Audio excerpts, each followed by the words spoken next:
Breaking news, mahigit 10 milyong Iranian lumilikas na mula sa Tehran. Unti-unti nang nauubos ang mga tao dahil sa giyera. Matinding tagtuyot at kaguluhan sa kanilang mga lider. Patuloy na nagdudulot ng kahirapan sa mga tao sa bansang Iran. Magandang araw mga kababayan, ito ang Global Radar PH, ang mata ng bayan sa balitang pandaigdig. Kung bago ka pa lang dito sa ating channel, please like, share, and subscribe at huwag kalimutan na rin i-hit ang notification bell para lagi ka updated sa Global Radar PH. Simulan natin ang balita. Isang dramatikong krisis ngayon ang nagaganap sa Iran. Habang nagpapatuloy ang mga airstrike ng United States at Israel, unti-unti raw na nauubos ang populasyon ng ilang lungsod sa Iran. Ayon sa mga ulat, hanggang 10 milyong Iranian civilians ang nagsisimula ng lumikas mula sa mga pangunahing lungsod kabilang ang kabisera ng Tehran. Ang dahilan ay isang mapanganib na kombinasyon ng patuloy na digmaan, matinding tagtuyot at isang lumalalang leadership crisis.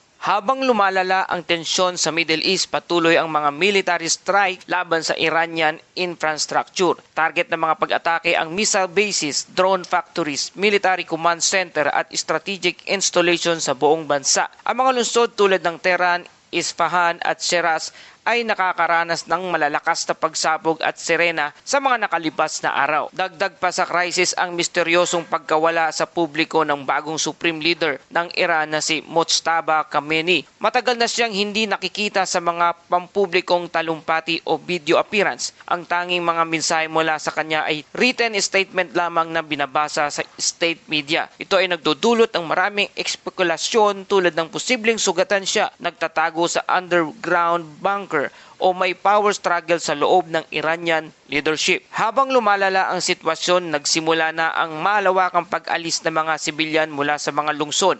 Ayon sa mga ulat, milyong-milyong tao ang naglalakbay patungo sa hilagang bahagi ng Iran, ang mga borders area.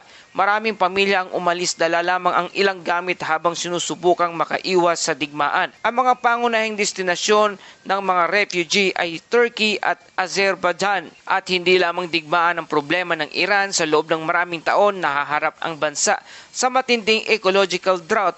Ang kakulangan sa tubig ay nagdulot ng pagkatuyo ng mga ilog, kakulangan ng agriculture at water shortage sa mga lungsod. Ang krisis sa tubig na ito ay lalong nagpapahirap sa mga mamamayan na manatili sa mga urban areas. Habang patuloy ang krisis, maraming bansa ang nagbabantay sa sitwasyon dahil maaaring magkaroon ng malaking refugees crisis, pagtaas ng presyo ng langis at destabilization ng Middle East.